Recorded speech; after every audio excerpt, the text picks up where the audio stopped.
ایوب 7واں باب۔ کیا انسان کے لیے زمین پر جنگ و جدل نہیں، اور کیا اس کے دن مزدور کے سے نہیں ہوتے؟ جیسے نوکر سایہ کی بڑی آرزو کرتا ہے اور مزدور اپنی اجرت کا منتظر رہتا ہے، ویسے ہی میں بتلان کے مہینوں کا مالک بنایا گیا ہوں، اور مصیبت کی راتیں میرے لیے ٹھہرائی گئی ہیں۔ جب میں لیٹتا ہوں تو کہتا ہوں کب اٹھوں گا، پر رات لمبی ہوتی ہے اور دن نکلنے تک ادھر ادھر کروٹیں بدلتا رہتا ہوں۔ میرا جسم کیڑوں اور مٹی کے ڈھیلوں سے ڈھکا ہے، میری کھال سمٹتی اور پھر ناسور ہو جاتی ہے۔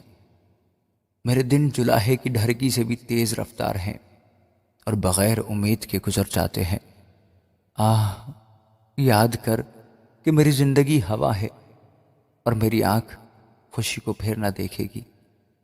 جو مجھے اب دیکھتا ہے اس کی آنکھ مجھے پھر نہ دیکھے گی۔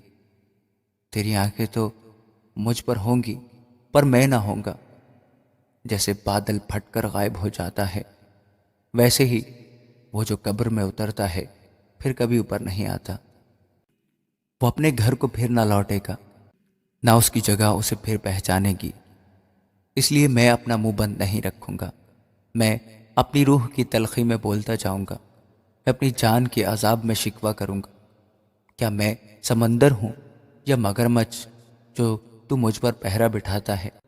جب میں کہتا ہوں کہ میرا بستر مجھے آرام پہنچائے گا، میرا بچھونا میرے غم کو ہلکا کرے گا، تو خوابوں سے مجھے ڈراتا ہے اور روہتوں سے مجھے سہما دیتا ہے، یہاں تک کہ میری جان پھانسی اور موت کو میری ان ہڈیوں پر ترجیح دیتی ہے۔ مجھے اپنی جان سے نفرت ہے، میں ہمیشہ تک زندہ رہنا نہیں چاہتا۔ مجھے چھوڑ دے کیونکہ میرے دن بتلان ہیں۔ انسان کی بساط ہی کیا ہے جو تو اسے سرفراز کرے اور اپنا دل اس پر لگائے، اور ہر صبح اس کی خبر لے اور ہر لمحہ اسے آزمائے۔ تو کب تک اپنی نگاہ میری طرف سے نہیں ہٹائے گا اور مجھے اتنی بھی مہلت نہ دے گا کہ میں اپنا تھوک نگل سکوں؟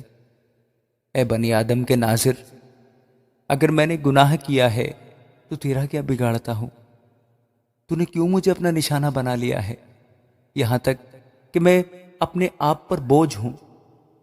تو میرا گناہ کیوں نہیں معاف کرتا اور میری بدکاری کیوں نہیں دور کر دیتا؟ اب تو میں مٹی میں سو جاؤں گا اور تو مجھے خوب ڈھونڈے گا پر میں نہ ہوں گا۔ آمین۔